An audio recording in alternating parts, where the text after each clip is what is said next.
atender os seminários. Ok? Pode continuar a sua aula, pastor Joelson. Tranquilo. A nossa irmã Virgínia estava com a palavra na saída. Ela está aqui já? Não, deixa eu ver lá. Deixa eu falar lá. Eu vou aguardar até o último aluno entrar.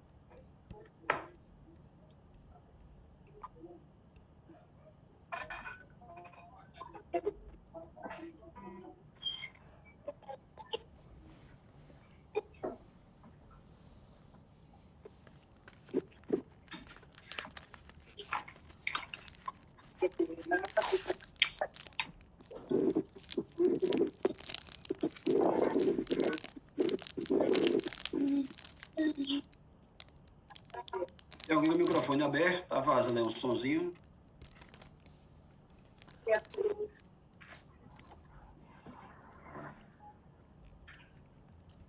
Pastor Carlos não saiu, pastor? Não, saí não. Tá aqui a aliança. Sim, Deixei só tá aqui a aliança. É porque eu não tinha visto o seu rostinho.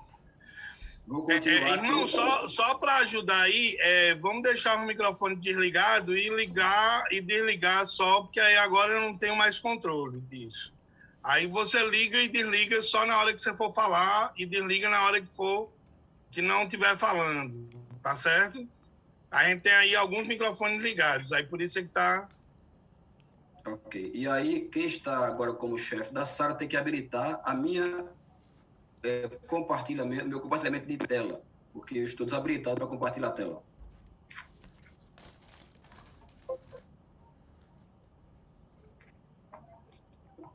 Pastor Carlosão, Oi? o senhor está vendo a listinha do lado de participantes? Sim. Pronto. Faça o seguinte, clica ali, tem IEC Manaíra, que sou eu. Aí tem um maisinho. Aí o senhor coloca host.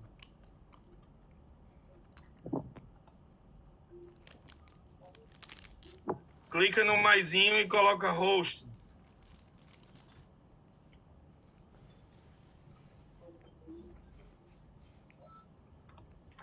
Isso deve ser na parte de segurança, não? Não. É em participantes.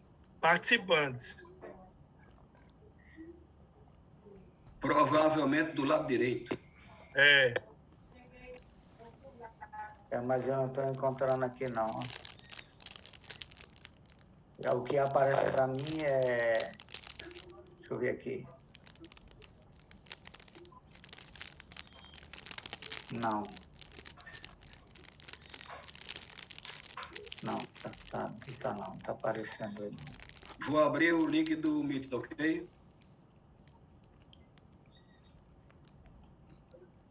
Não tá aparecendo para mim não, viu, irmãos?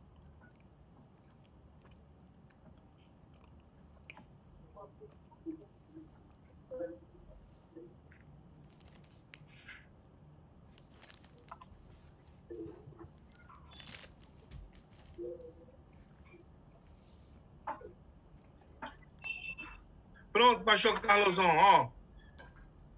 Pastor Carlosão. Pois não, fale. Pronto, o senhor embaixo clica em participantes. Isso, já estou e não estou encontrando. Aí o senhor clicou nele, participantes. Participantes. Abriu do lado direito uma aí janelinha tá branca com o nome de todo mundo. Aí tá certo, aqui já está sempre, isso aqui já está, evidentemente. Pronto, então aí tem aí, se o senhor ver aí, é Semanaíra, aí tem More.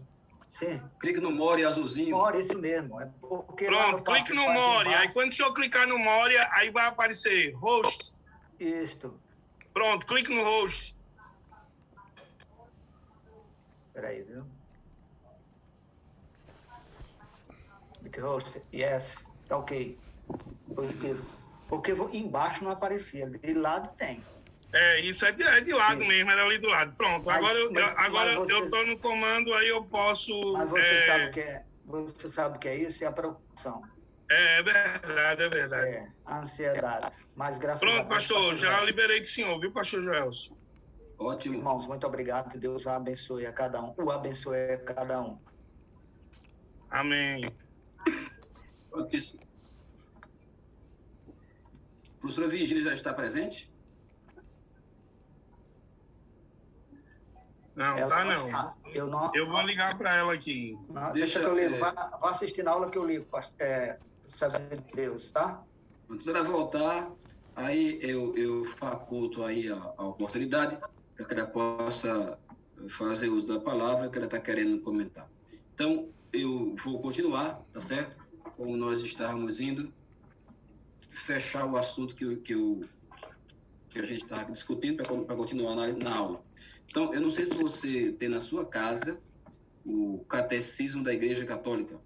Se alguém tem aí. Não, né? Vocês não são bons católicos, então é difícil.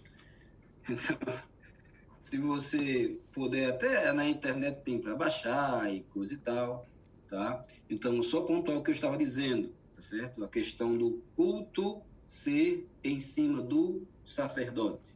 Então, se você vê no parágrafo 1552, o catecismo diz: a tarefa do sacerdócio ministerial não é apenas representar Cristo, cabeça da igreja, da Assembleia dos Fiéis. Ou seja, o sacerdote não só traz Jesus para dentro da igreja, ele age também em nome de toda a igreja, quando apresenta a Deus a oração da igreja e, sobretudo, quando oferece o sacrifício eucarístico, ou seja, o sacerdote traz Jesus para a igreja e leva a igreja para Jesus. Tá? Essa é a mecânica. Ele continua. Em nome de toda a igreja, não quer dizer que os sacerdotes sejam os delegados da comunidade. A oração e a oferenda da igreja são inseparáveis da oração e da oferenda de Cristo, sua cabeça. Trata-se sempre do culto de Cristo na e por sua igreja. É toda a igreja, corpo de Cristo, que ora e se oferece. Per ipsum é uma expressão em latim, por ele, com ele e nele, na unidade do Espírito Santo, a Deus Pai. Todo o corpo, cabeça e membros, ora e se oferece. E é por isso que aqueles que são especialmente os ministros no corpo são chamados ministros não somente de Cristo, mas também da igreja. É por representar Cristo que o sacerdócio ministerial pode representar a igreja. Ou seja, esse é o parágrafo 1552 e 1553 do Catecismo da Igreja Católica. Toda essa parte aqui, e muitos dos parágrafos nessa parte aqui, é sobre o sacerdócio e sobre a Eucaristia. Então, o que está querendo dizer é que a igreja só cultua se houver o sacerdote, porque o sacerdote age na igreja romana, essa é a expressão que eles usam, in persona Christi, ou seja, ele é Jesus dentro da igreja, ele é a pessoa representante de Jesus dentro da igreja. Quem é que cultua de verdade para a Igreja Católica? Jesus oferecendo o seu corpo, que é a Eucaristia. Então, logo, o culto verdadeiro é esse. Os outros é putadela nele. Só que ele não está aqui. Quem é que representa ele? O sacerdote. Então, o sacerdote cultua na Eucaristia e o povo a putadela nele. Aqui, todo mundo entendido?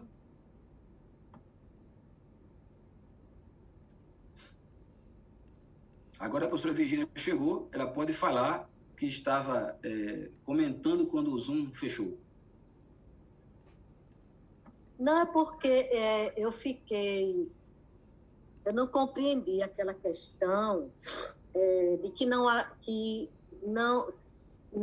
o culto não precisa necessariamente de ter a pregação. Sim.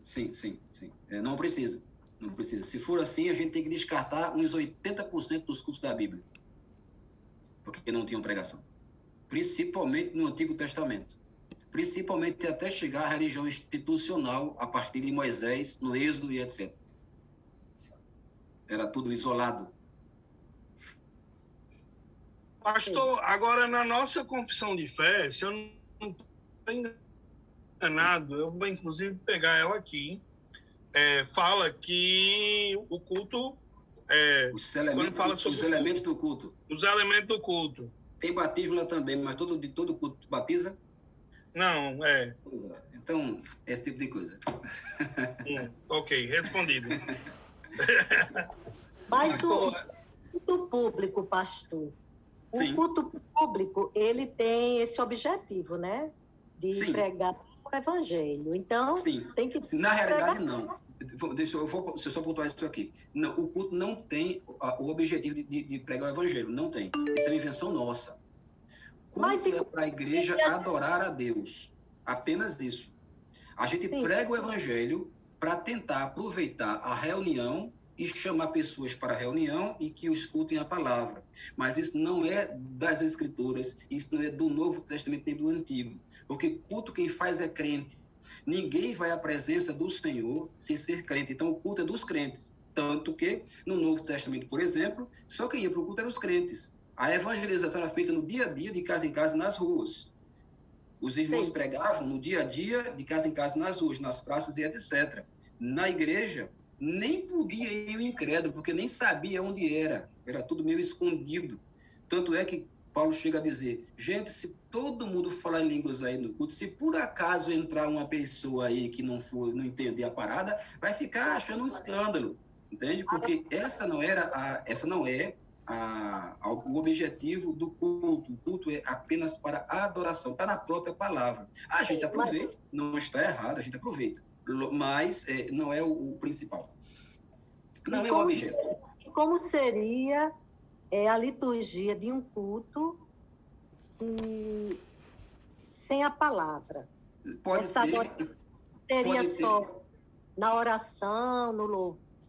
Como seria essa liturgia? Pode ter oração, pode ter louvor, pode ter oração, de todos os tipos, tá certo? E pode ter a pregação, e pode não ter a pregação, não está faltando nada. Porque não existe nas Escrituras uma determinação de elementos do culto. Isso não existe na Escritura. Não existe na Escritura uma liturgia de culto em lugar nenhum, nem no Antigo, nem no Novo Testamento. Tá? Aquele negócio, princípio regulador do culto, a liturgia da nossa igreja bíblica, isso é tudo a gente que diz, mas na Escritura não existe nenhuma liturgia pré-escrita de como se faz o culto, de como se deve proceder. Começa orando, começa cantando, tá? Isso a gente faz por inferência, ou seja, se eu entendo que o culto é a assembleia, o culto público, a assembleia reunida diante do rei, eu tenho que fazer a pergunta, como é que se uma pessoa vai à presença do rei? Ela chega como? A presença de um rei? Ela chega falando, ela chega contando problemas, ela chega exaltando a majestade daquele rei. Quando eu pego essas inferências, aí sim eu consigo entender mais ou menos como é que se podia fazer a liturgia. Se começa com louvor, porque se exalta o rei, não se começa lendo a Bíblia, mas é muito comum você ir para a igreja e a pessoa começar o culto, irmãos, abre a Bíblia, vai ler a Bíblia num texto, muitas vezes não tem nada a ver com louvor e adoração, ou seja, está começando equivocado. Ninguém vai à presença de um rei para falar primeiro coisas aleatórias ao elogio e à exaltação dele. Por isso que os salmos têm de entrar pelas suas portas com louvor e nos seus atos com ações de graça. Essa é a entrada. Então, toda entrada tem que ser da adoração e louvor. Essa adoração e louvor pode ser em oração, pode ser também em música, e, aliás, o mais comum é que seja em música e etc. O processo daí para frente, aí nós não temos na Escritura como é que faz. Se depois vem a pregação, se depois vem outra oração, se tem que ter uma pregação, nós não temos na Escritura. A única liturgia que a Bíblia apresenta, uma só, a única, é em Levítico 16, que é o culto que o sumo sacerdote de Israel apresentava no dia da expiação. Mas uma coisa que não tem nada a ver conosco. Vai descrever como é que ele entrava no tabernáculo, como sacrificava o animal por ele, depois o animal pelo povo, como lavava as mãos. É algo totalmente alheio à igreja e alheio à nossa realidade. Fora isso, não existe. E as liturgias que nós temos prescritas e escritas na história da igreja, começa com Justino, é a primeira que a gente tem. Na sua primeira apologia, 67. É a primeira que se tem, como é que a igreja primitiva adorava aonde ele era o líder, mas ninguém sabe se todos faziam assim. O apóstolo Paulo dá uma pista para nós em 1 Coríntios, capítulo 14, versículo 26. Ele diz assim, quando vocês se reúnem, como é que vocês fazem? Um tem salmo, um tem doutrina, um tem outra língua, um tem interpretação. Ou seja, ele está dizendo que naquele culto da igreja de Corinto acontecia isso. Mas acontecia todo culto? Acontecia em todas as igrejas do Novo Testamento daquele jeito? Nós não sabemos. Sim, agora, uma dúvida. Então, chega uma pessoa convidada, né? Que geralmente a gente convida alguém. E o culto é só de adoração, de louvor, de oração. Então, aquela pessoa que não tem conhecimento da palavra de Deus, a fé não vai ser gerada no coração dela, não é isso? Porque a palavra de Deus diz que a fé vem pelo ouvir e o ouvir da palavra de Deus. Então, se naquela forma da gente adorar, naquela forma, mas não existe uma explicação por exemplo, né, da necessidade da salvação. Então, como é que aquela pessoa vai compreender essa necessidade se não vai haver a pregação da palavra em si, né? Porque vamos pontuar de novo. Quando Pedro não era o culto, né? Eu entendi o que o senhor falou, a diferença do culto, da adoração e a diferença da evangelização, né? Porque Pedro sempre começava pregando a palavra, ia contando lá, né? Toda a história, né? Ia contando, pregando a palavra. Não era culto, né? Não era culto. Durante o evangelismo, né? Mas o senhor está falando essa diferenciação do culto. Isso, que ali não era culto. No caso que a senhora pontuou, no caso que a senhora pontuou, veja, de novo, a Bíblia não atrela uma pregação com a Bíblia aberta e etc., como nós fazemos, a conversão. Isso não está atrelado. Isso é outra coisa que a gente pensa, mas a Bíblia não atrela a isso.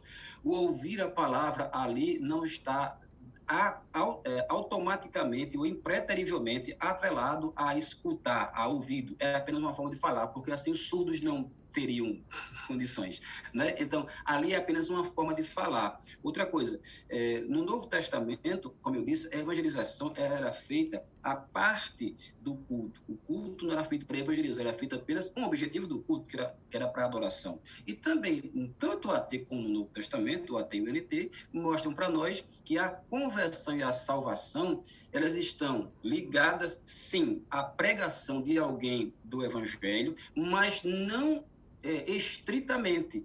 Por quê? Porque muita gente se converteu sem ter ouvido a pregação. Vou dar um exemplo aqui clássico, é Paulo. O próprio Cristo foi quem se revelou e mostrou para ele o evangelho. Então, em prática nossa, não está errado nós usarmos, né, essa oportunidade para pregar o evangelho nos cultos à noite, tá? É prática nossa. Mas o culto público não tem esse objetivo de evangelizar.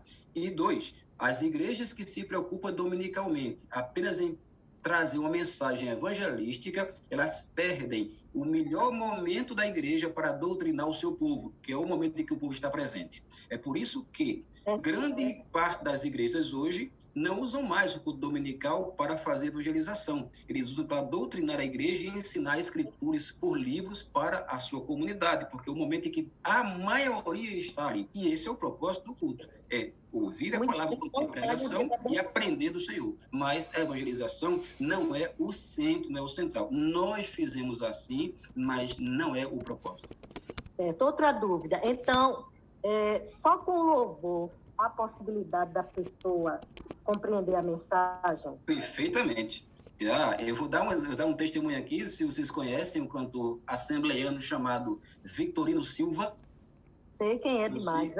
Não sei quem aqui conhece. Victorino Silva estava cansado nas suas cruzadas com Bernard Johnson de as conversões acontecerem antes de Bernard Johnson assumir o palanque.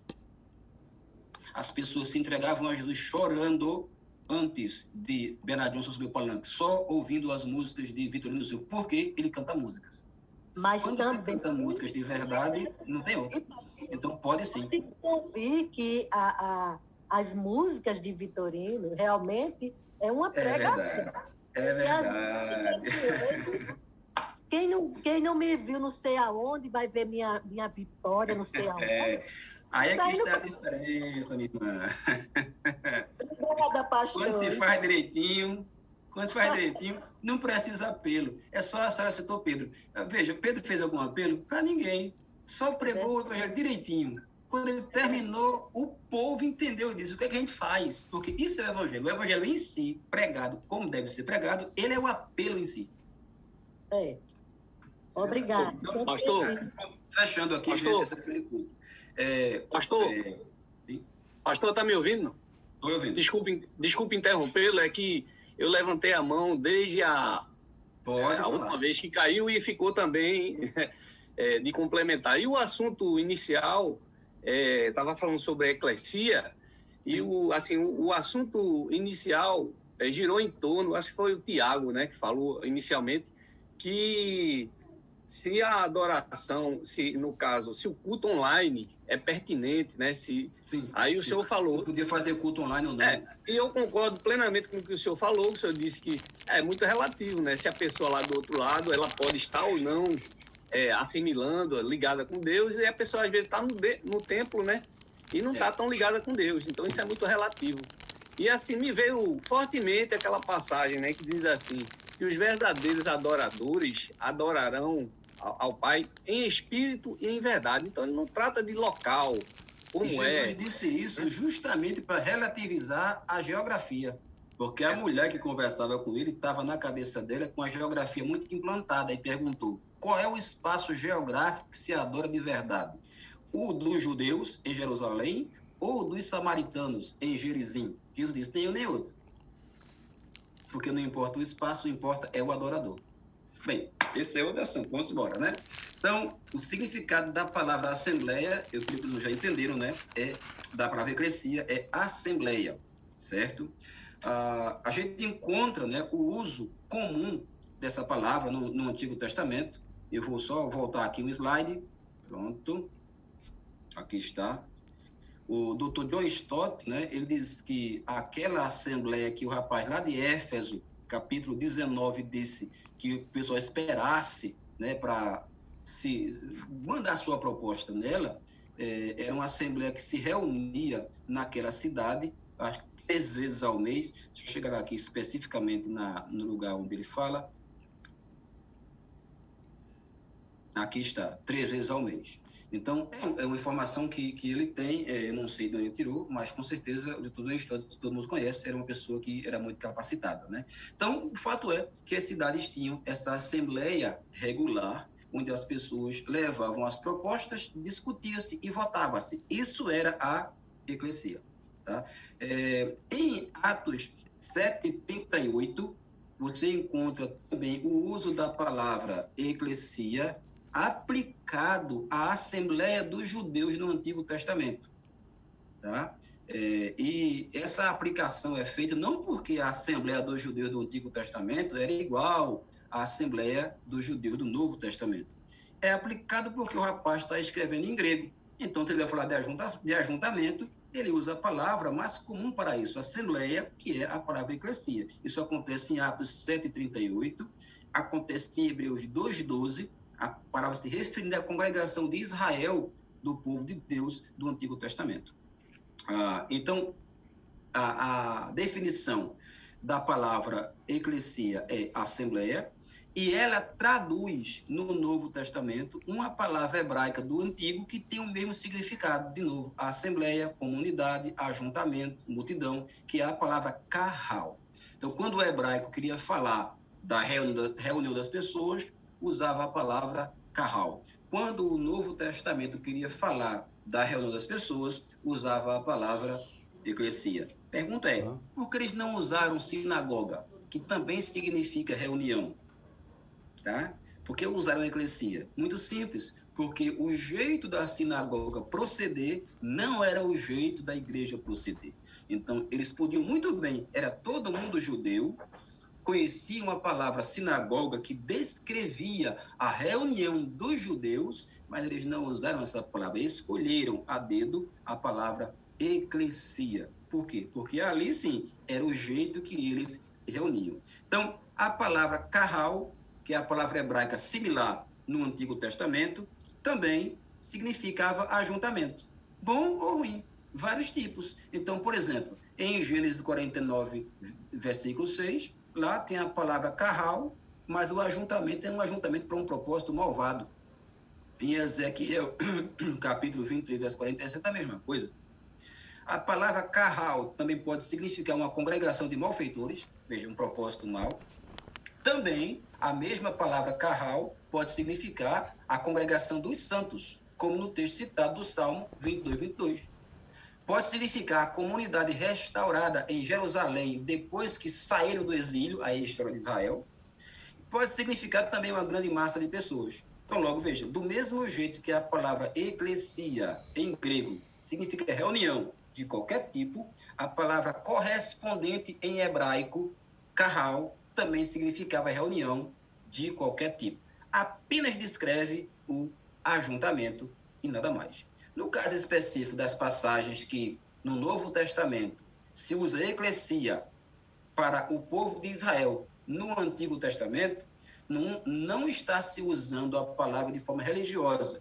Então, quando lá em Atos 7:38, Estevão chama o povo de Israel do Antigo Testamento e a eclesia, a igreja, não está dizendo que a igreja está no Antigo Testamento. Ele está só dizendo que ali tinha uma comunidade, uma reunião, era a Assembleia do Povo. Só isso. Não está usando a palavra de forma religiosa ou para ajuntamento religioso.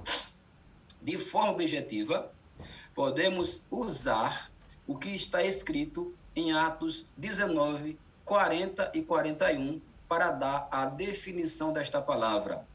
Porque está escrito lá: também corremos perigo de que por hoje sejamos acusados de sedição, não havendo motivo algum que possamos alegar para justificar este ajuntamento. Lá em Atos 19, 40 e 41, a palavra que é eclesia. E havendo dito isso, dissolveu a Assembleia. Então, eclesia é a palavra para a Assembleia, que significa um ajuntamento. Então, logo, a definição, eu creio que está clara, tá? Ajuntamento é essa palavra, é isso que a palavra significa nas Escrituras. Pois bem, continuando. 4 significados básicos da palavra eclesia no Novo Testamento. Então, o Novo Testamento usa esta palavra com 4 significados básicos. Primeiro, uma assembleia local. A igreja de Manaíra é uma eclesia, é uma assembleia local. O Novo Testamento usa a palavra eclesia para significar uma assembleia autônoma, ou seja, ninguém manda nela. Ela é autônoma, ela se dirige. O Novo Testamento usa a palavra eclesia para significar uma assembleia com qualidades definidas, ou seja, se reúne lá e se sabe para que se está reunindo. E, em último lugar, a palavra no Novo Testamento é usada para significar uma assembleia conduzida por princípios democráticos. Se não tem essas qualidades, não é uma eclesia. Agora, os versículos, o uso da palavra eclesia no Novo Testamento. Pois bem, eclesia pode ser, como eu disse, a reunião de crentes em uma casa. Isso você pode ver em Mateus 18, 15 a 17, quando Jesus Cristo diz que se alguém tem problema com alguma pessoa, tente resolver. Se não conseguir resolver, leve testemunhas. Se não conseguir resolver, aí leve para a igreja. Onde é que é essa igreja? Numa casa. Então, é uma reunião de pessoas numa casa. Em Romanos, capítulo 16, verso 4 e verso 5, Paulo usa a palavra de novo. Está escrito assim, Romanos 16, 4 e 5. Os quais, que é Priscila e Áquila, pela minha vida, arriscaram a sua própria cabeça. E isto lhes agradeço, não somente eu, mas também todas as igrejas dos gentios. 5. Saudai igualmente a igreja que se reúne na casa deles. Esse texto é muito maravilhoso porque ele mostra para você o que é a eclesia. O que é a eclesia? A reunião dos irmãos na casa de Áquila e Priscila. Então, saudem os irmãos que se reúnem, a igreja que se reúne na casa deles. E aqui, os outros textos, 1 Coríntios, Colossenses e Filemão, têm esse mesmo uso. É nesse sentido que a palavra aparece na esmagadora maioria das vezes no Novo Testamento. Das 114 vezes que a palavra eclesia aparece no Novo Testamento grego, mais de 90 se refere à igreja local, mostrando que, majoritariamente, esse era o uso aplicado para esta palavra no Novo Testamento. 2. O segundo uso da palavra no Novo Testamento é a reunião de crentes de uma cidade. Você vai encontrar Paulo dizendo: salve a igreja que está em Corinto, a igreja que está em Éfeso. Então, ali, Paulo está usando agora o coletivo de crentes de uma determinada cidade e dizendo que aqueles crentes formavam todos, distribuídos em várias igrejas locais, eles formavam todos a igreja que se reunia naquela cidade. Em Atos 9:31, você vai encontrar a palavra sendo usada, parecendo significar, vou explicar, os crentes de uma região. Porque Paulo diz assim, a igreja, e aí cita um bocado de região, na Judéia, em tal lugar, tinha paz. Ele cita a igreja no singular, como se todos os cristãos de todas aquelas cidades e aquela região toda, aquelas regiões, fossem uma igreja só. Logo, parece dizer que o grupão de cristãos daquelas cidades, daquelas regiões, Judéia, Galiléia e Samaria, significassem uma igreja só. Mas, calma lá, uma pisada no freio. Por quê? Porque a pergunta é, Paulo pensava a si mesmo? A gente pode, como o pessoal faz muito hoje, né? A igreja cristã do Brasil, a igreja cristã não sei de onde. O Novo Testamento usa a palavra assim para significar os cristãos de todo canto, de todo um país e etc. Deixa eu adiantar, não. Isso é uma anomalia. No Novo Testamento, a palavra eclesia nunca é usada para significar todos os cristãos de um país. É sempre usada para significar os cristãos de uma cidade, de uma localidade, de uma igreja específica. Por isso que o NT usa plural, as igrejas, porque são as igrejas locais. Nesse caso aqui específico de Atos 9:31, existe uma variante textual. Eu não sei aqui se vocês sabem o que é variante textual. Alguém tem dúvida? Alguém sabe o que é isso?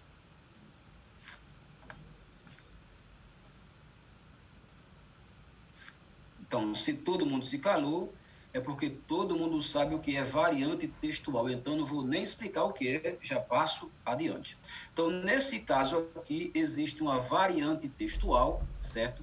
Que a palavra eclesia é aplicada no plural, não no singular. Então, a leitura aqui seria, e as igrejas, tanto da Galileia, como de Samaria, como da Judéia, tinham paz, edificavam-se, etc. Então, logo, a pergunta é, essa variante textual é boa ou ruim?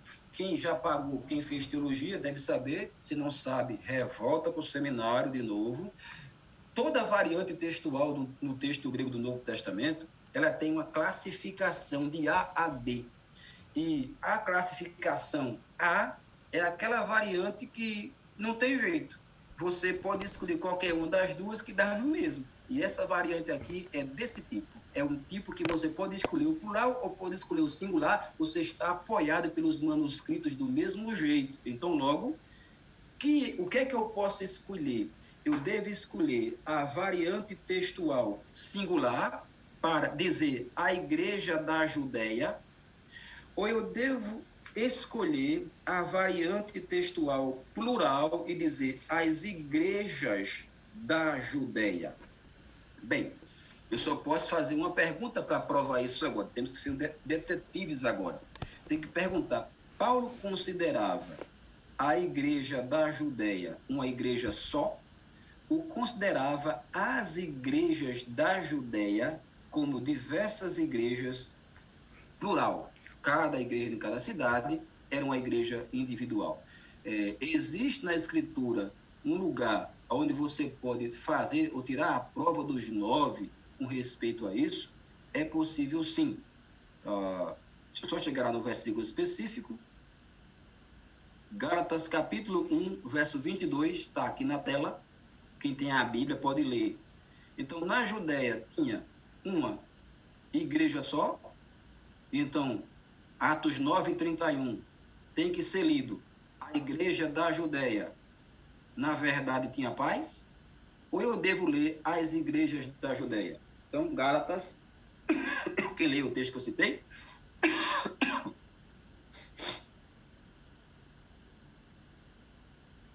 Gálatas 1, 22, não é, professor? Gálatas 1, 22. E não era conhecido de vista das igrejas da Judéia que estavam em Cristo. Simples assim. Então, eu escolho sem pestanejar a variante plural aqui.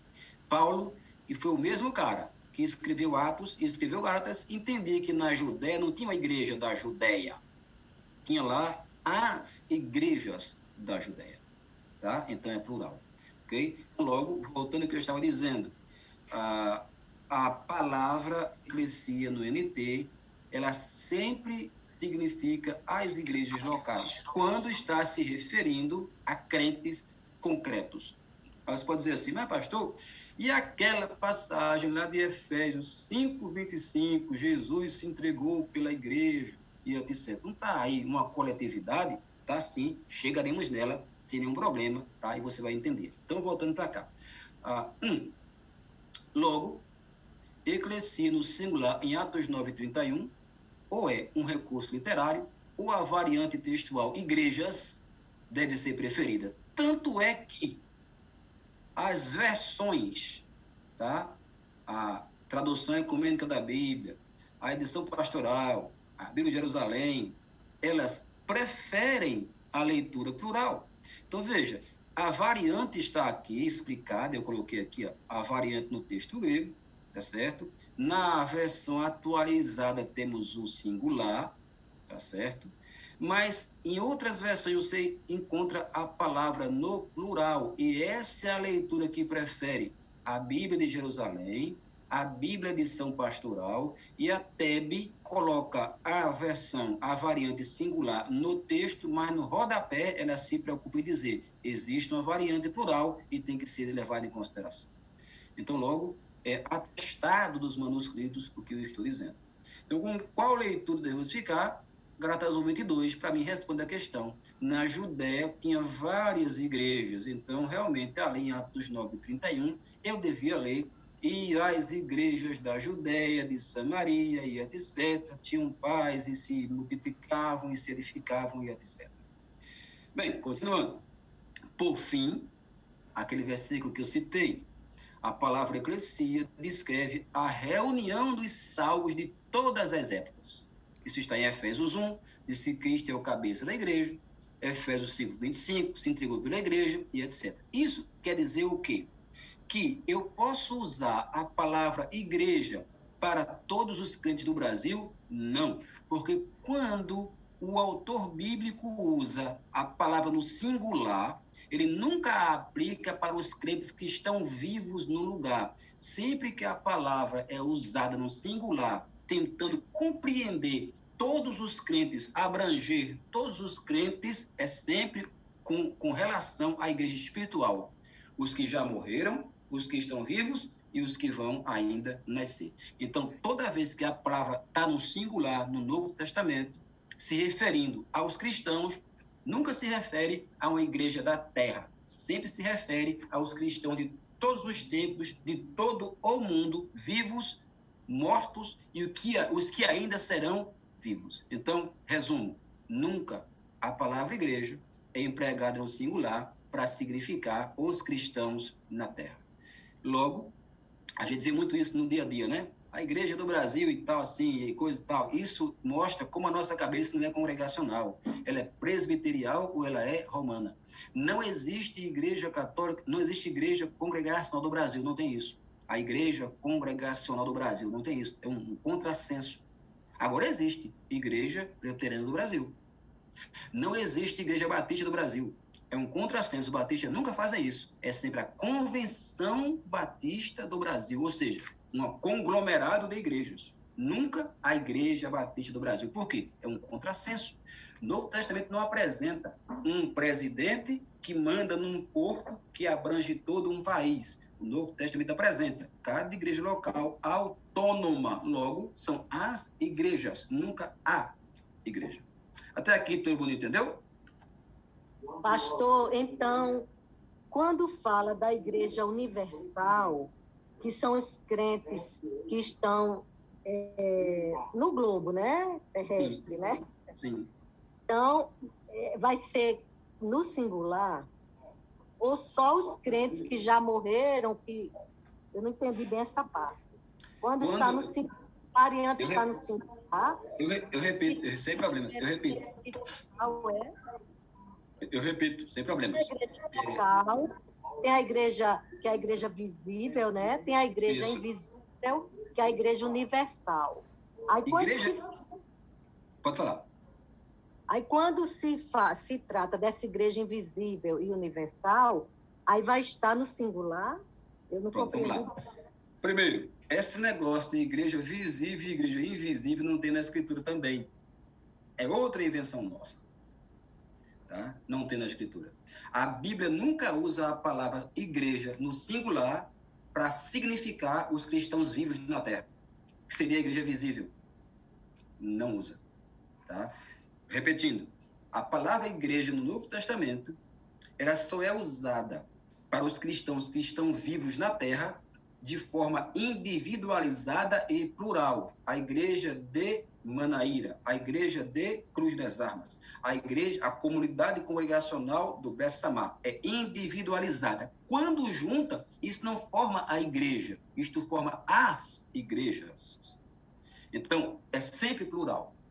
Quando o Novo Testamento usa esta palavra no singular para aplicar a todos os cristãos, sempre usa com o significado de os cristãos que já morreram, os cristãos que estão vivos e os cristãos que ainda vão nascer. Então, logo, não está se referindo a uma igreja específica, a uma igreja visível, como falam. Não se refere a todos os cristãos do mundo, os visíveis e os invisíveis. Desse jeito é possível usar.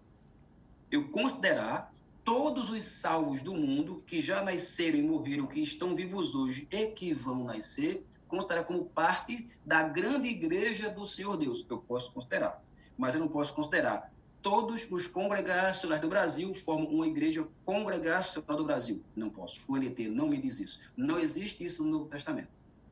A palavra singular nunca é aplicada para a igreja visível. É sempre para a igreja invisível. Todos os salvos de todo o mundo, de todos os tempos. Eu não sei se eu me fiz claro agora.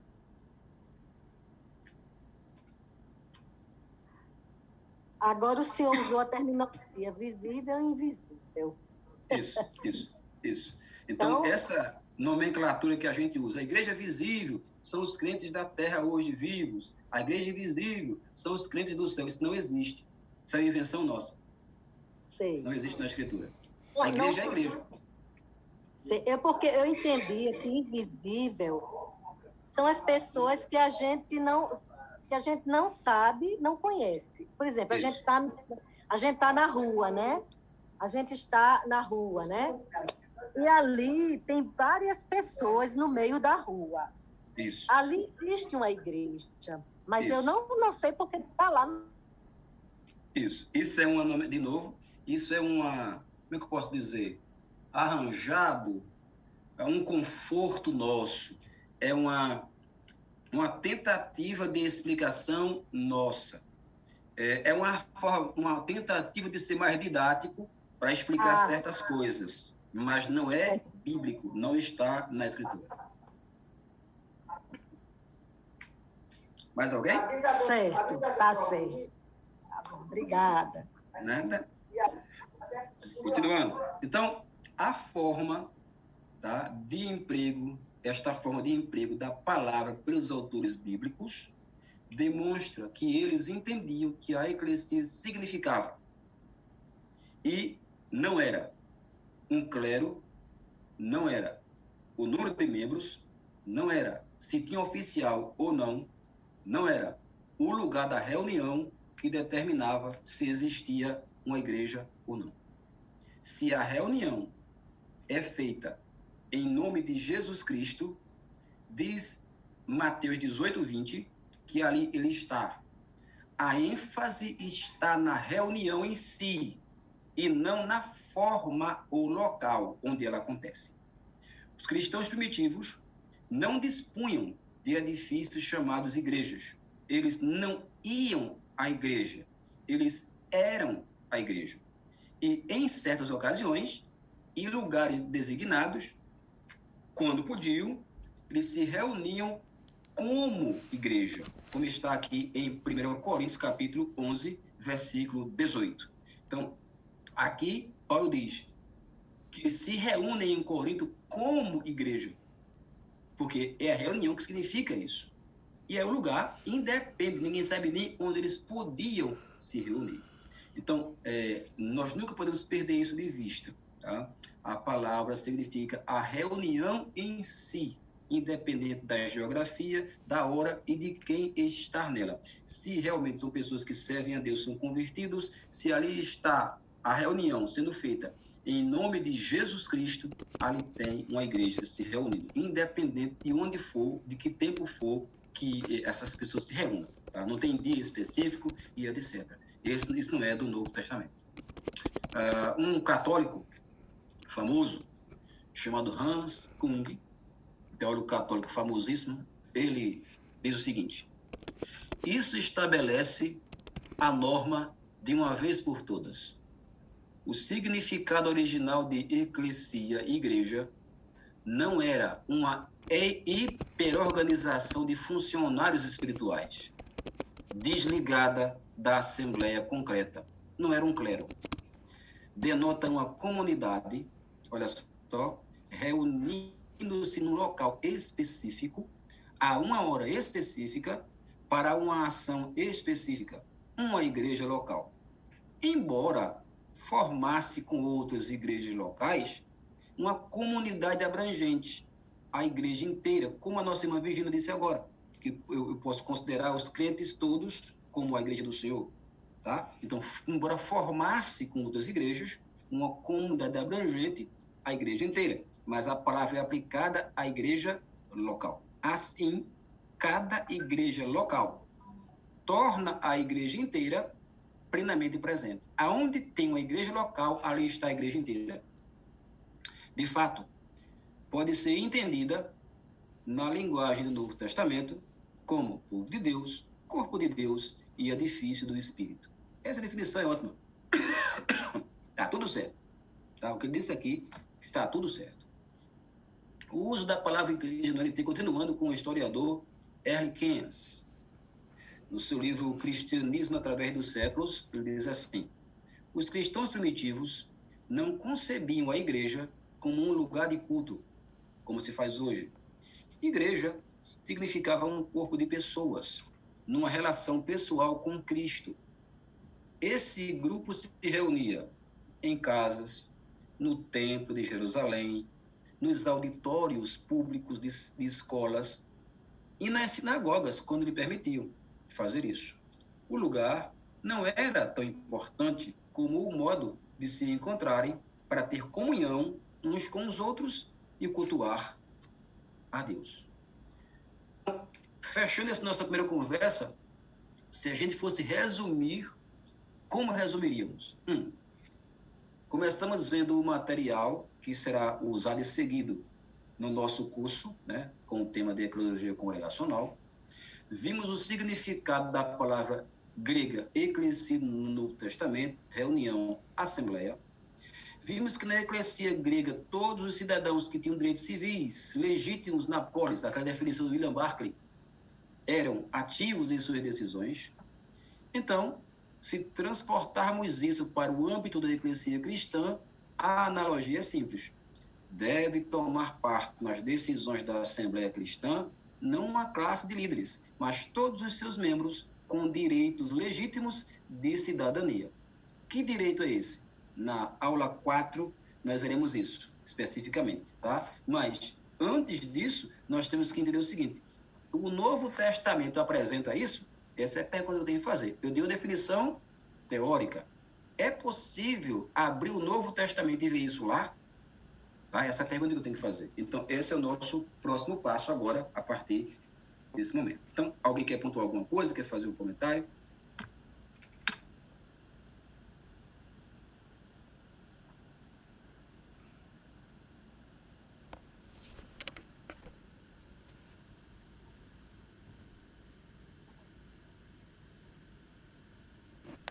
Pastor Márcio,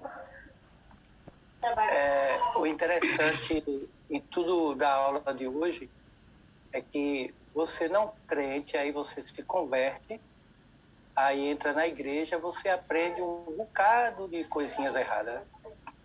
A verdade é essa. E como? Aí a gente acaba tendo vícios linguísticos. É verdade. O linguajar no meio evangélico, né? Aí vamos abrir a igreja, vamos para a igreja, Fechar a igreja e todas as outras coisas. E isso que o senhor, essa aula é uma responsabilidade muito grande para todos nós. Não só aqueles que vão ser pastores, mas você como um cristão, para ensinar o correto. É algo que vai se tornar muitos debates. E aí, na hora da pregação, né? Na hora de estar ensinando na EBD, você tem que estar muito seguro. Tem que estar muito seguro. Obrigado, é isso aí. Vamos embora. Pastor Tiago levantou a mão. Graças a paz, pastor. Tiago, é como o Márcio está falando aqui, né? Eu estou chocado. Estou chocado porque a minha vida toda a gente tem um conceito bem estabelecido, né? E Márcio falou o novo convertido, mas a gente que cresceu dentro da igreja parece que vem doutrinado a agir dessa maneira, né? Eu não sei o que é pior, se é o novo convertido ou se o que nasceu dentro da igreja ali já viveu no sistema, já impregnado, né? Para mim está sendo um choque aqui muito grande de entender. E aí isso eleva mais ainda a responsabilidade, embora nós já saibamos sobre a responsabilidade da igreja em si estabelecida, não somente no local que a gente acha que é o templo, né? Onde recepciona as pessoas, mas na nossa comunidade, na frente da padaria, na nossa casa. A gente falha muito. Eu acho que a gente... Eu acho que particularmente, eu estou me sentindo como se fosse uma pessoa que estivesse errando esse alvo sempre agora, depois de adquirir um pouco esse panorama maior, porque para mim a esquina da padaria ali, né, Márcio? Às vezes era o ponto e nós não estamos... é a igreja, né? Não era... A gente foca muito intra, né? Aquela coisa interna, internalizada, e a coisa é muito mais para fora. Muito mais para fora. Veja, eu estou vendo aqui Walton também, funciona assim. Tudo que o Antigo Testamento centralizava, o Evangelho abriu. Vamos lá. Exemplo, Antigo Testamento, um sacerdote e o sumo sacerdote. O culto era centralizado nele. Ele oferecia o sacrifício. Novo Testamento, você é o sacerdote. Antigo Testamento, um lugar geográfico. O Templo de Jerusalém era o único lugar permitido para se oferecer o sacrifício. Novo Testamento não é Jerusalém, não é Gerizim, é em qualquer lugar. 3. No Antigo Testamento, você tinha, além do lugar geográfico, além de uma pessoa específica para fazer o culto, você tinha uma série de coisas que, se você não fizesse daquele jeito, você estava acabado. No Novo Testamento, Jesus Cristo acaba com um monte de coisas daquelas leis, etc., que o Antigo Testamento trazia para as pessoas daquela época, daquele lugar. 4. No Antigo Testamento, as pessoas iam para o ajuntamento solene e naquele lugar, naquele dia específico, era o ajuntamento solene. Depois saiu para a sua vida normal. No Novo Testamento, o ajuntamento solene é todo dia, 24 horas, onde você estiver. Não existe um templo específico, uma pessoa específica. Você é o templo do Espírito Santo onde você estiver. Quando se reúne com outros irmãos, você se torna a igreja aonde você estiver. Isso é uma definição protestante eu não sei quem aqui já fez teologia, né? Alguns que já foram formados, definição protestante lá da Reforma. Quando Lutero ele fez lá todo aquele trabalho na Alemanha, ele tinha um abacaxi nas mãos. Por quê? Porque durante toda a Idade Média existia, ainda hoje é uma doutrina católica romana, uma doutrina que dizia uma frase de um pai da igreja lapidar: fora da igreja católica não há salvação. Era essa frase lapidar que ainda hoje é usada. Então Lutero vem e aí acontece o movimento e muita gente começa a sair da igreja católica romana e seguir a ele e aos seus auxiliares. E agora? Como explicar essas pessoas, porque eles estão rachando com a igreja católica, como explicar essas pessoas agora que eles estão salvos, rachando com o caminho da salvação? Aí Lutero tem um abacaxi nas mãos. Como é que ele pode resolver? Só de um jeito: redefinindo o que é a igreja. Então Lutero parte para redefinir o que é a igreja. E na Confissão de Augsburgo, no artigo número 7, ele define o que é a igreja. Ele diz: igreja é onde tem gente ouvindo o evangelho e se convertendo, participando da ceia, do Senhor e do batismo, ali tem uma igreja. Seja onde for, porque era assim no Novo Testamento. Não tem a geografia, não tem um clero estabelecido, nada. Onde tem gente ouvindo o evangelho, se convertendo e participando da ceia do Senhor e participando do batismo, ali tem uma igreja. Quando Calvino vem, que Calvino é depois de Lutero, a mesma coisa, eles copiam a definição de igreja de Lutero e de Calvino, é a mesma, não tinha para onde fugir. Então a igreja agora é onde pessoas se convertem quando escutam o evangelho verdadeiro, ou Jesus o revela o evangelho verdadeiro, aonde ele estiver. E quando ele se reúne com as pessoas, ele forma uma comunidade, seja em que lugar for. Sozinho, ele não é igreja. Não existe igreja sozinho. Aquele ditado popular que o pessoal fica botando em Facebook e Instagram: eu sou a igreja. É invenção, tá? Invenção total. Não existe isso. Porque a igreja é no mínimo 2. Não tem igreja de 1. Tá certo? A não ser que a pessoa seja clone. Então, se a pessoa for um clone, aí ok. Só um segundinho, minha irmã. Mas se ele não for clone, ele não é igreja. Ele tem que participar da igreja. É na ordem aqui, Otton e a Emerson, e aí depois a irmã Virgínia. Obrigado, pastor. Otton? Está com uma levantada? Emerson? Ok, vamos lá então. Pastor, vendo essa... Tá, pode ir, ó. Emerson. Briguem aí. É porque o meu som estava ativado aqui. Deixa eu fazer uma pergunta. Como é que eu posso responder a uma questão hoje, por exemplo, dos desigrejados?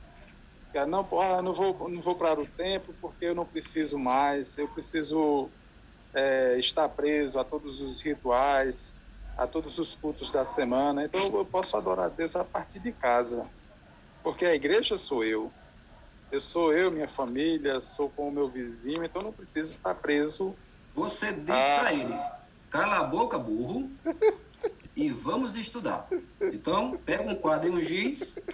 Igreja significa reunião. Você é uma reunião sozinho?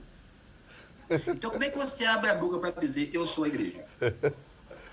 Está errado, né? Então, vamos estudar. De novo, a Bíblia disse quem inventou a igreja? Jesus Cristo. Logo, se Cristo inventou a Assembleia, ele não inventaria algo que fosse supérfluo e ninguém precisasse dela para viver. Terceiro, você sabe para que existe a igreja? Tenho certeza que ele não vai saber, tá? Porque, como eu disse, isso é lá na nossa aula 4, o propósito para o qual Deus criou o ser humano. Aí que você vai saber para que existe a igreja, qual é o nosso propósito. Se conhecer o propósito do ser humano, nunca vai dizer que a igreja não é essencial. Por quê? Porque só se cumpre o propósito do ser humano na Terra com a igreja. Sem a igreja não se cumpre. Está diretamente ligado o propósito do ser humano para com a igreja. Tá? Terceiro, a Bíblia diz, e está cheio no Novo Testamento, que Deus dá dons à igreja. Para quê? Para que esses dons sejam usados dentro da própria igreja. Logo, se você não faz parte da igreja, como é que você vai usar os seus dons em que igreja? Quarto, a Bíblia diz que você precisa ser ensinado sobre a palavra do Senhor. Se você não tem que lhe ensine, como é que você vai crescer em conhecimento da Bíblia sem ter ninguém experiente? Me converti hoje, mas toda a minha casa sou crente individual. Quinto, a Bíblia diz que você tem que participar da ceia do Senhor e ser batizado. Você se batiza a si mesmo? Se você não se batiza, então você precisa de alguém que te batize. Então, tudo na vida cristã diz respeito a uma comunidade. Sem a comunidade, o cristão não desempenha 10% do que ele deve desempenhar como cristão. O uso dos dons, a paciência, todas as virtudes cristãs que você só pode desenvolver em relação ao outro, nunca desenvolverá sozinho. Então, a igreja foi colocada por Cristo na terra para fazer o crente crescer. Por isso que Efésios capítulo 4, 11 para frente, Paulo diz: Deus em Cristo deu dons à igreja para que a igreja, através daqueles dons, crescesse até chegar à plena estatura de Cristo. Não desenvolve se não participar da igreja. Otto.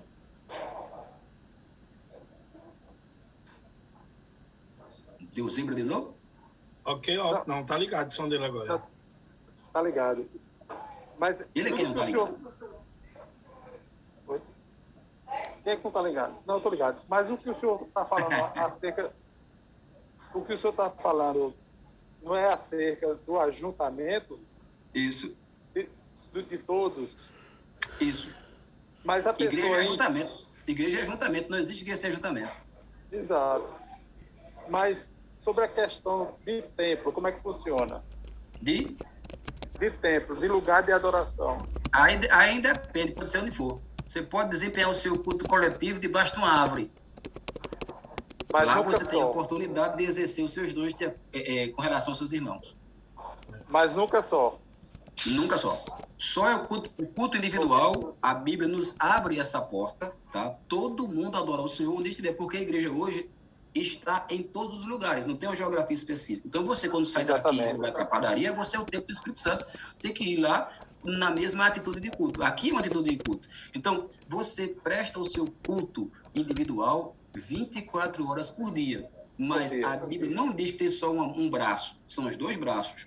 O cristão é chamado a prestar o culto individual a Deus, sozinho, e ele é chamado a prestar o culto coletivo a Deus, com outros irmãos. Por isso que Hebreus 10, 25 diz: não deixai de congregar-vos, antes façam admoestações, ainda mais agora que o dia da volta de Jesus se aproxima. Ou seja, o que é que o autor está dizendo? Amém. Que essa congregação serve para te sustentar, fazer você crescer e se tornar à medida de Cristo. Agora, por que não acontece hoje?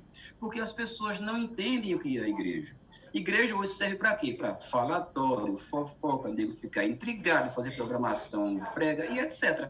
Se o crente entender o benefício que a igreja tem para ele, é só ler Paulo. Veja como Paulo diz o que a igreja pode fazer por uma pessoa. Então, a igreja foi feita para ser usada para você, em seu benefício. Só a igreja pode fazer você crescer. Ele age através dela. Amém. Glória a Deus. Emerson e Samuel. Emerson. Ok. Virgínia tem antes de Samuel, né? Ok. Só para lembrar, ela não levantou a mãozinha, mas... pastor, a gente... Vocês terão uma carga de leitura grande essa semana, viu? Com toda essa aula que a gente teve hoje, né? Vocês terão uma carga de leitura grande essa semana. Não saímos da aula 1, viu? Então tem mais 4 para vocês lerem essa semana em casa. Além. Senão, não cumprimos, viu? Continua. Isso. Quando a gente vê toda essa questão desse pano de fundo que o senhor colocou na aula de hoje, como o Tiago falou, a gente acaba assim, tendo que desconstruir umas coisas para construir de novo. Não tem outra forma da gente conseguir assimilar isso se não for desconstruindo e construindo de novo.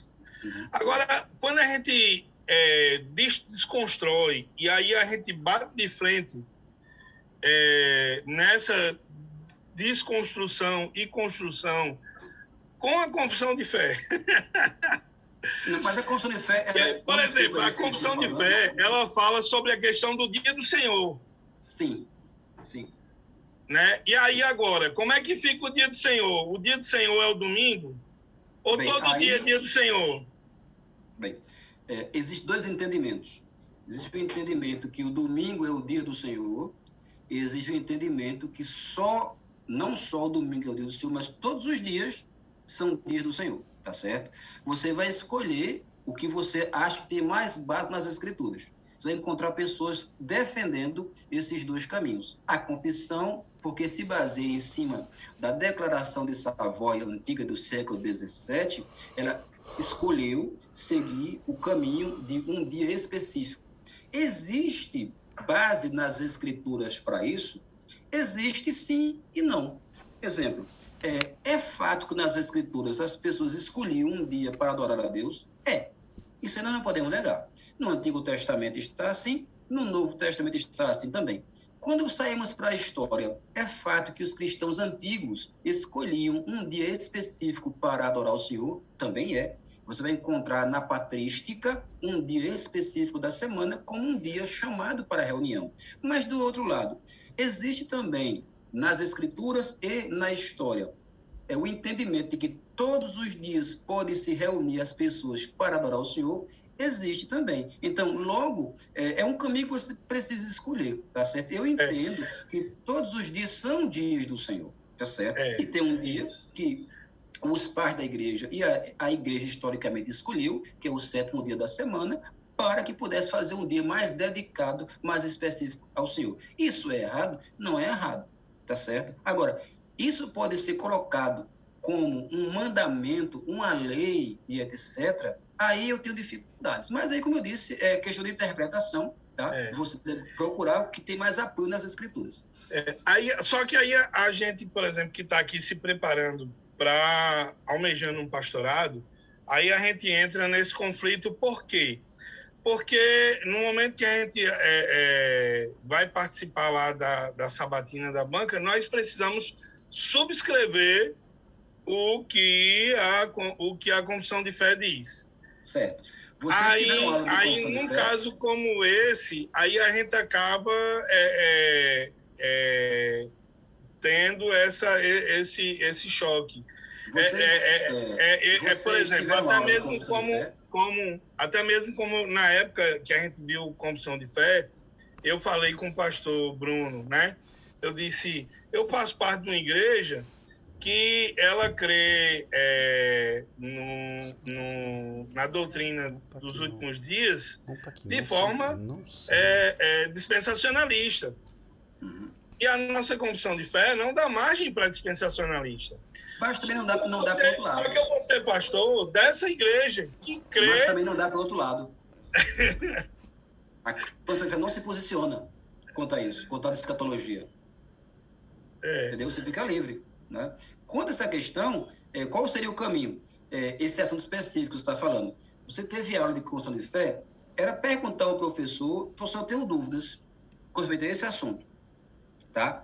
E que você falou especificamente.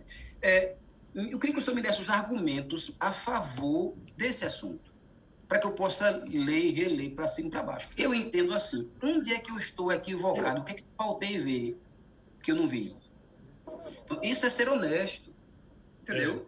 Ser honesto. Olha, eu tenho dúvidas e queria que o senhor me dissesse, me explicasse, tá? E com respeito à subscrição, ninguém que subscreve uma confissão de fé, seja ela qual for, subscreve a 100%.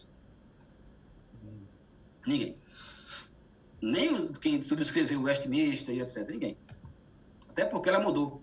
O Westminster já mudou da história, etc. Então, o caminho que eu dou é esse. Tem dúvida com respeito a um assunto da confissão de fé? Vá ao professor da disciplina. Professor, eu queria que o senhor me explicasse isso aqui. Me diga. Eu penso assim. Aprendi assim. Agora, eu estou errado? Onde é que eu estou errado? Por que eu não vi? Porque eu vou ter que subscrever. Então, eu queria subscrever com convicção.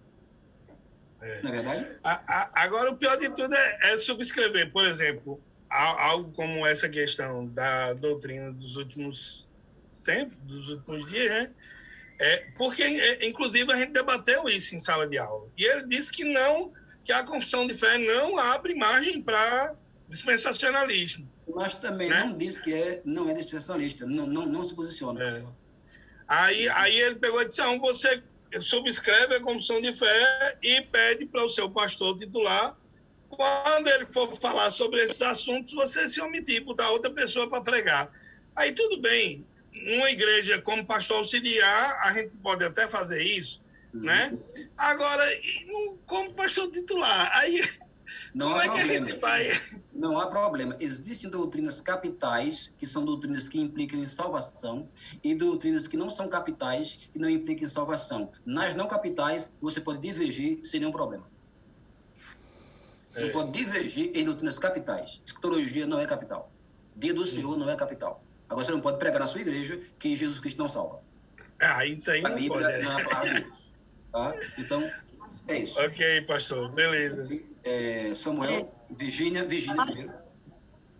Pastor, com relação a isso que Emerson está falando, domingo mesmo eu tirei a dúvida de uma irmã de acordo com o que eu entendo do dia do Senhor, porque ela disse, o dia do Senhor, a gente instituiu o domingo, porque foi o dia da ressurreição de Cristo.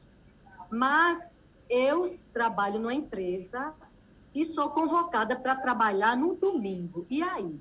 Aí eu disse, o dia do Senhor é o dia que você pode tirar para consagrar ao Senhor. Pode ser qualquer dia da semana, porque senão a gente vai voltar ao ritual da lei, que no sábado não podia fazer nada. Entende? Então, na confissão de fé, esse caso ele é colocado. A pergunta é, se a pessoa não puder estar na reunião dos crentes no dia do Senhor? Aí é explicado. Se é um caso de impossibilidade, a pessoa não está sofrendo pena. Ele só realmente está sofrendo pena se ele tem toda a possibilidade de estar presente e não vai porque não quer. Aí é que ele sofre pena. Certo, entendi. Samuel? Entendi. Agora ainda tinha outra pergunta. Está ouvindo aí? Estou ouvindo, perfeitamente. Estão ouvindo? Estou ouvindo. A minha internet, não sei se quando eu saio de perto do meu Wi-Fi, aí minha internet para, mas vocês estão me ouvindo? Estou ouvindo perfeitamente. Eu vou fazer uma pergunta. Está até grande. Mas é dúvida, eu vou tirar, né? Eu sou área incipiente. Agora ficou mudo. Continua mudo.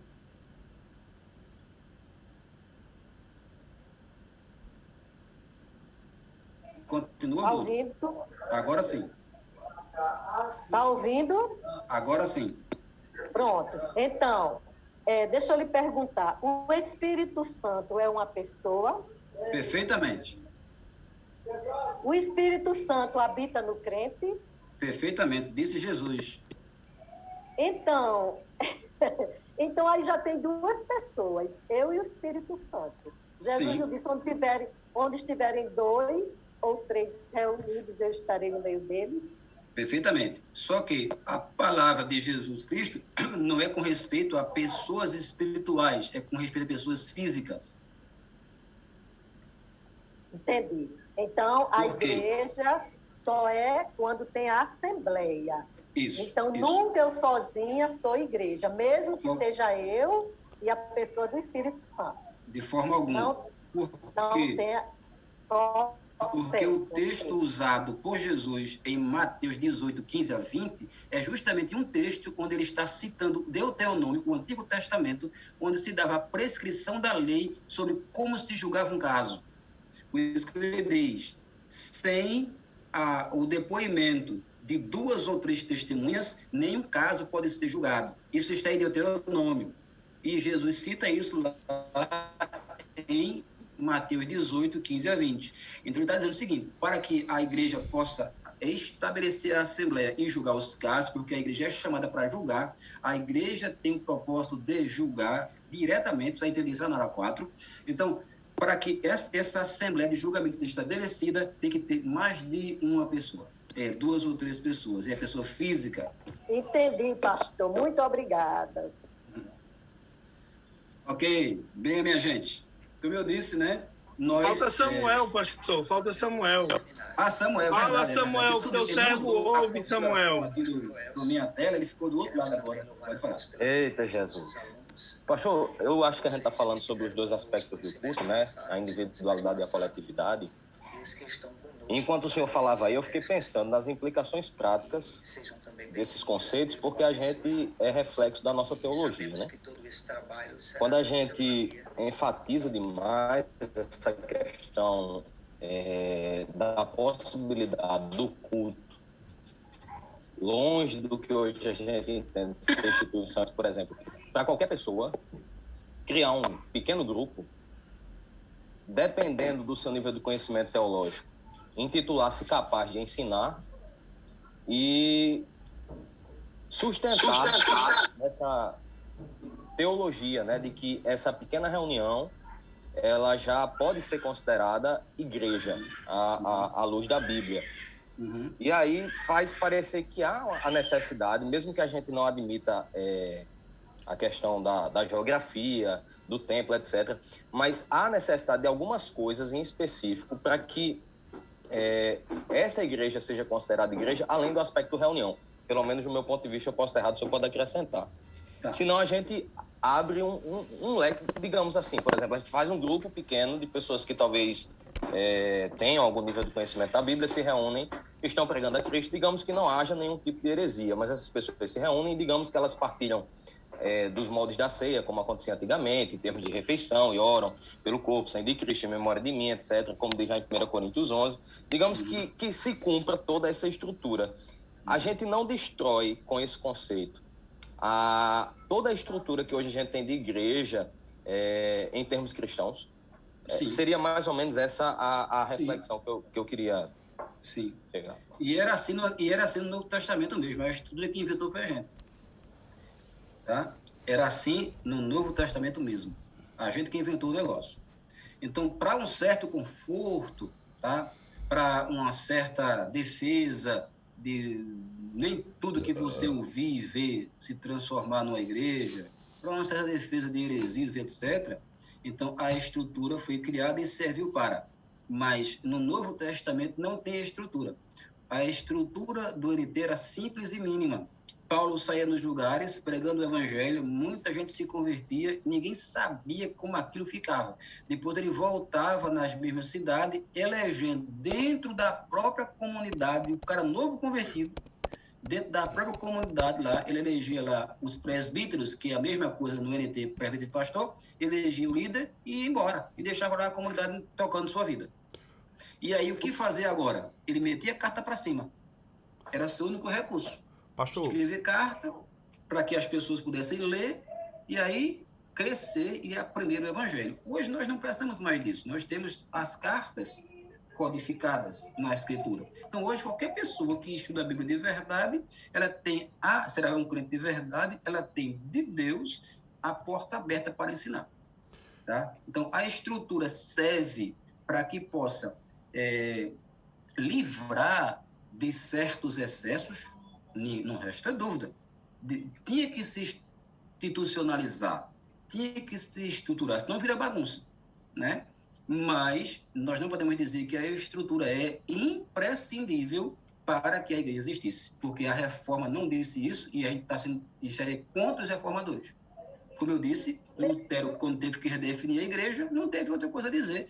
Confissão de Augsburgo, capítulo 7, onde tem gente comigo ou semigo, onde tem gente ouvindo o evangelho, participando da ceia do Senhor e do batismo, e ali a pregação pura da palavra está sendo feita, ali está uma igreja. Ele nem sabia quem estava entrando no movimento dele naquela época. Mesmo de movimentos pequenos surgiram na Alemanha quando aconteceu a reforma alemã. E isso nos outros países também, Inglaterra, Suíça e etc. Eles nem sabiam, mas não tinham como fugir, porque era assim no Novo Testamento. Então, a estrutura serve quando se tem possibilidade de fazer, ela é benéfica, tá certo? Mas não é condição sine qua non para que exista a Assembleia do Senhor. Eu estou questionando isso, mas no Novo Testamento, só um momento, mas o Novo Testamento, ele dá pelo menos 2 elementos dessa estrutura, né? Como Pedro instituiu os diáconos, né? Porque ele disse, agora eu vou só cuidar da palavra e os diáconos dos órfãos, das viúvas e tal, né? Das viúvas. Isso. Pelo menos tem essas 2 estruturas, né? O diácono mas veja que os diáconos surgem quando? Os diáconos surgem como elemento essencial para a existência da igreja ou eles só surgem quando tem necessidade? Não, quando houve a necessidade, porque Pedro não podia resolver tudo, né? Ele teve que delegar. Logo, mas aí, não é essencial. No Novo Testamento, sim, mas no Novo Testamento tem essa estrutura, pelo menos, a básica, sim, né? Mas não é essencial. Tá? Pastor. Porque se fosse essencial, até Atos 6 não tinha igreja. Certo, ok, não é verdade? Entendi. Então, lembrando que não era só Pedro, né? Eram os apóstolos, né? Sim. Então, se a gente puxa só para Pedro, a gente acaba assinando embaixo da teologia católica. Onde então, Pedro é que, na verdade, era o... A estrutura existe, ela é benéfica, mas não é essencial, condição sine qua non para que exista a igreja. Pastor, aproveitando aqui a organização da igreja, a estrutura da igreja, né, da eclesiologia, né? Aí eu vou falar uma coisa aqui que pode ser até ignorância da minha parte, e peço perdão aos irmãos. A questão do batismo em si, né? Que o próprio Jesus determinou que ir por todo mundo batizando, né? Pregar o evangelho, fazer discípulos. Somente aí vem essa estrutura de igreja com diáconos, pessoas dedicadas à palavra. O pastor responde para você essa daí, tá certo? Se você pode batizar ou não. Se todo cristão tem essa autonomia, não estando na estrutura da igreja. Pronto. Todo cristão pode batizar, pode celebrar a ceia, se o pastor responde. Pode ser o seguinte, no mundo hoje tem os dois caminhos.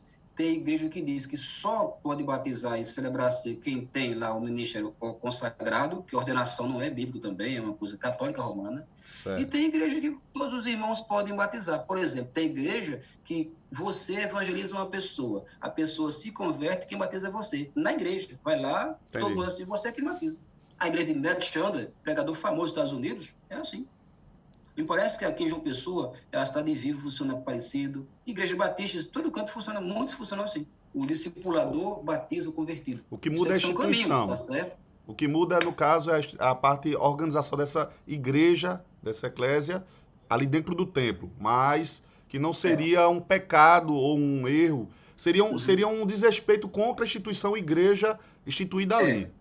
Você está indo contra que você disse que seguiria com os documentos da sua denominação. Isso. Como eu disse, a Igreja Católica Romana, ela ninguém pode negar que é uma igreja muito hierárquica, mas ela abre a porta para que uma pessoa, se for batizada na Igreja Católica Romana, estando no lugar, dentro do mato, converteu-se um índio.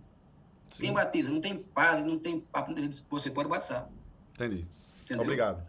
No Novo Testamento, os diáconos batizavam Filipe, batizando todo mundo lá em Samaria e tal. Então, logo, hoje nós vivemos num tempo que passou muito tempo depois do Novo Testamento. As nossas denominações têm estrutura, têm leis, entende? E nós devemos, para sermos pessoas cristãs, nos submeter às leis das nossas denominações. Correto. O que eu quero dizer com isso é que existem coisas que a nossa estrutura fez que não são más. Então, se não é mal, eu não tenho que me levantar agora na igreja. Eu aprendi lá que não é assim não, viu? Está tudo errado aqui. Se eu fizer isso, eu é quem estou assumindo uma atitude de descrente, de um homem de confusão, uma mulher de confusão. Verdade. Então, eu devo me adequar à estrutura da minha denominação, que não é pecaminosa. Exemplo, na minha igreja, tem culto no domingo, tem culto na terça e na quinta. E na quarta-feira à tarde. A Bíblia diz que é para fazer culto só nesses dias? Não. Não diz. Mas eu me submeto. Por quê? Porque é uma estrutura que não é errada. Entende? Então, eu não estou pecando. Eu só não deveria me submeter se a minha denominação ou minha igreja local me propusesse uma coisa que é pecaminosa contra o Senhor. Aí eu posso ter que me rebelar. Mas se não é uma coisa para me rebelar, para me fazer pecar, eu não tenho por que ir contra. Exemplo, nas nossas igrejas, na aliança congregacional, é praxe e é documental. Quem batiza são os pastores. Isso é documental. Está errado? Não está. Era somente assim que a história fazia a discussão. Mas isso é uma coisa errada? Não é. Isso não leva ninguém a cometer pecado. Entendeu? Pode acontecer outras coisas. Estreita quem participa do batismo. Se o pastor morrer, vai ter que arranjar outro. Então, dificulta o batismo. Se o pastor viajar, não está adoecer. Ok. Mas isso não é pecado. Então, se não é pecado, eu devo me submeter. Quando nós nos batizamos numa igreja local, por exemplo, eu creio que aqui vocês são batizados na igreja, quando vai se batizar, tem aquela conversa com oficiais, com pastor, e toda igreja tem estatuto de regimento. E tem muita lei ali no estatuto de regimento que não está na Bíblia. É a igreja que criou que deveria caminhar assim. Ora, quando você se batiza, a pergunta é feita, você se submete ao regimento dentro dessa igreja, se submete à liderança dessa igreja, pastor, presbíteros, etc. Você diz sim, entendeu? Você está submetendo a leis que não são para o seu benefício. Então, no nosso caso, de funcionar mais como o Novo Testamento, porque muitas coisas aconteceram. É outro mundo, entende? É outro tempo. Então, logo, aconteceram criações durante a história que entraram na nossa vida espiritual de igreja e que não são coisas pecaminosas. Então, não tenho por que me rebelar contra. Agora, eu preciso conhecer a verdade. Não tem esta dúvida. Tá? Eu preciso conhecer, bem, meu jeito. Na Bíblia, era assim. Hoje, nossa igreja faz assim. Não é errado, não é pecado, não, viu? Mas a Bíblia dá essa porta aqui que funcionava dessa maneira. Vocês estão me entendendo? Compreendi. Por que eu estou dizendo isso? Por que eu estou dizendo isso? Porque, às vezes, isso acontece muito, né? Nas igrejas com seminaristas. Não estou dizendo que é o caso de vocês, por favor, me entendam. Muitos pastores reclamam de seminaristas porque eles vão ao seminário, leem 2 livros e acham que sabem mais do que o pastor e chegam lá querem montar uma estrutura de 2 mil anos. Isso não deve acontecer. Você deve conversar, se você não concordar com uma coisa, conversar com a liderança da igreja, o seu pastor e etc., ser amigo dele, tá? Para que ele não veja você como um adversário. Ele tem que ver você como auxiliar. Quando você for pastor e você assumir a sua comunidade, você dirige como você acha que deve dirigir, se é mais bíblico ou menos bíblico, entende? Mas nunca faça na igreja e aprendi lá, li um livro aqui de Russell Shedd que diz que a disciplina é de um jeito e a igreja faz de outro jeito. Quando na classe dominical do domingo eu mando ver, diga que a igreja faz errado, viu, gente? Só vou mostrar você como é que é. Aí tem lá uma confusão. Só faz causar confusão. Então, tem coisas que a gente aprende e aplica. Tem coisas que a gente aprende e não aplica. E tem coisas que a gente aprende e espera o tempo certo para aplicar. Estou só encerrando aí que ficou pendente, né, que foi interrompido. A segunda questão seria em relação à ideia, novamente, da individualidade, da coletividade do culto. Será que essa pregação em si, que enfatiza o fato do culto individual, não poderia levar algum crente dentro da igreja a pensar que se pode dispensar, por exemplo, a ideia da coletividade ou substituir pela modernidade hoje, né, do virtual, onde você faz parte do culto por meio de uma tela, e esse crente achar que dessa forma virtual ele está cultuando da mesma forma como que presencial e usar isso como argumento para sustentar essa distância dele da igreja, nessa reunião fictícia, né, que ele está fazendo parte. Eu me preocupo com isso porque às vezes quando a gente prega que a pessoa está cultuando em casa e etc. Se todos, por exemplo, chegassem a uma decisão de já não irem mais para a igreja, de estarem somente acompanhando os cultos em casa, virtualmente, será que isso não quebraria essa estrutura de comunhão que deveria haver entre os irmãos? Porque eu penso que essa reunião não é só reunião, né? É mais do que isso. É comunhão em termos espirituais e orgânicos nesse culto que se presta de adoração a Deus.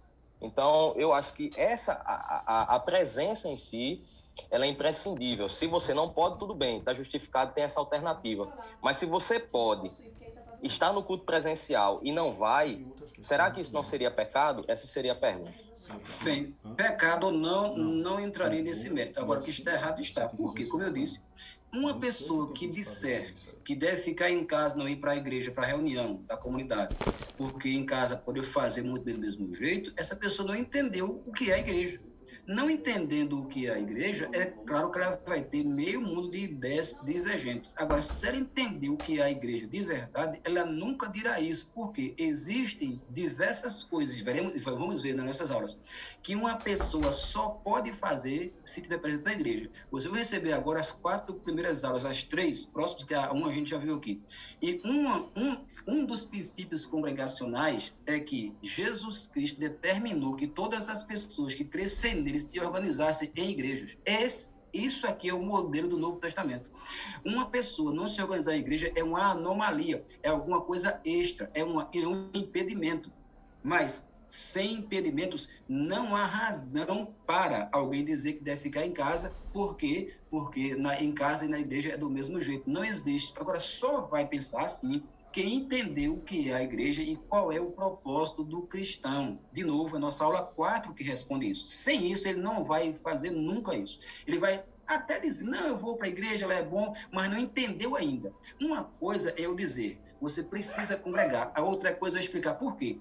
Quando eu explico por quê e mostro que não tem outra saída para cumprir o propósito cristão, a não ser congregar, aí é outros 500. Você pode não ir, mas sabe que está errado. Agora, se eu disser, não, é bom ir, mas se você não pode, não vá, isso fica no âmbito do tanto faz. Não é tanto faz. Existe um propósito, é mais ou menos assim, carro tem que ter direção. Tá? Não pode existir carro sem direção. Tem que haver ou eletrônica ou aquela que você pega. Não tem como. Tá? Se não tiver direção, não é carro. Cristão, crente, tem que ter igreja.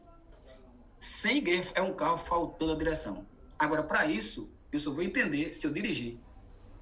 Se eu não dirigir, eu não sei se precisa ter direção mesmo ou não, porque eu não sei qual a função da direção no carro. Agora, se eu dirigir, eu sei que só pode ter carro se tiver direção ou eletrônica ou a que eu pegue na mão e conduza. A mesma coisa como cristão. A igreja tem um propósito. É a vice-regência do ser humano na terra diante de Deus. Só desempenha a vice-regência com a igreja, e com a igreja congregacional ainda por cima. Não tem outro jeito. De novo, o livro que eu mostrei, entendendo a autoridade da congregação. Ok? Então, gente, você vai receber agora, eu vou colocar na sala, as próximas 3 aulas. Tá? Vocês devem ler isso. Porque nós temos aqui, parece que é um mês, são 4 encontros. Então, nós temos 12 aulas e um texto. Logo, seriam 4 vezes 3, 12. Tá certo? Então, numa média de 3 ou 4 por dia, nós não conseguimos. Então, logo, vocês não serão prejudicados, receberão agora a aula escrita, devem ler, porque no próximo sábado, às 13 horas, não 13h30, tá? Às 13 horas, a gente vai pontuar o que vocês leram na semana. Se você não ler, você destruiu a aula de sábado.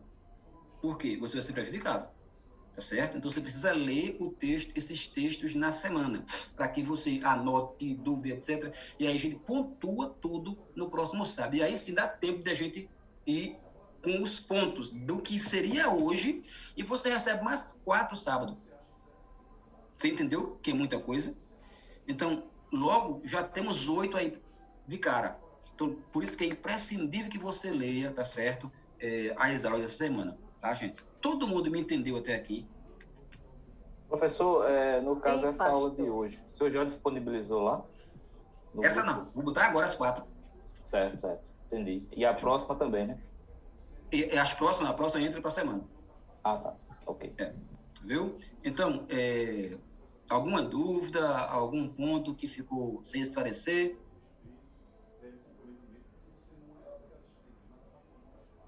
Então, quem cala, consenta, né? Quem cala, consente. Ficou tudo claro, ficou ótimo, tudo esclarecido. Amém. Então, gente, Deus abençoe vocês. Bom fim de semana para todos vocês. Deus nos ajude, nos livre aí das enfermidades da vida, né? Que muita gente está assolando essa enfermidade aí, né?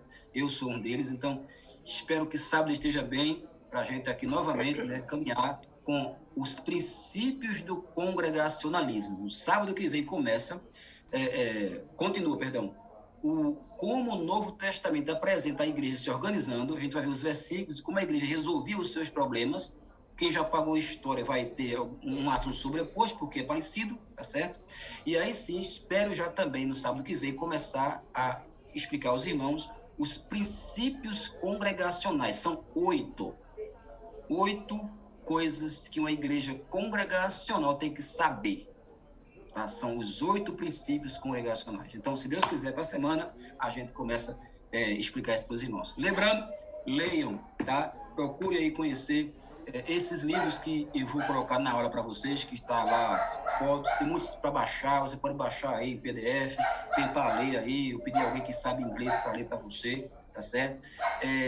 E adquira o livro Entendendo a Autoridade da Congregação, que vai ser muito importante para vocês, tá certo? Se você quiser rapidez, já compra no Kindle, porque já leu, comprou, chega para você, tá? Se quiser papel, espera um pouquinho. Amém, Deus abençoe a todos, tá? A paz do Senhor, saúde, pastor. Deus abençoe. Amém, amém, amém. Deus abençoe vocês também, todo mundo, tá certo, gente? Deus abençoe a todos. Até sábado, se Deus quiser. E estou na sala. Qualquer coisa, pode falar comigo. Ok, beleza. Paz, pastor. Deus abençoe.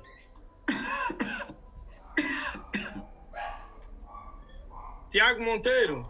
Oi, querido. Tiago Monteiro. Oi, querido. Você é filho do pastor Jonathan, é? Ah, todo mundo fala isso, rapaz. Por quê, hein? É a careca, a cabeça, é? Rapaz, parece demais. É o quê? Pastor Jonathan de Belo Jardim? É, isso mesmo. Todo mundo aqui na igreja fala isso. O Márcio, o pessoal. Mas acho que você já ouviu essa piadinha em algum lugar, não foi não? Não tinha visto não. Agora eu olhava pra você e na minha mente só vinha pastor Jonathan. Aí o pessoal fala aqui que eu sou filho dele. Olha aí, ó. Tá bom, querido. Graça e a paz. Até mais, varão. Até Paz. mais. Tchau.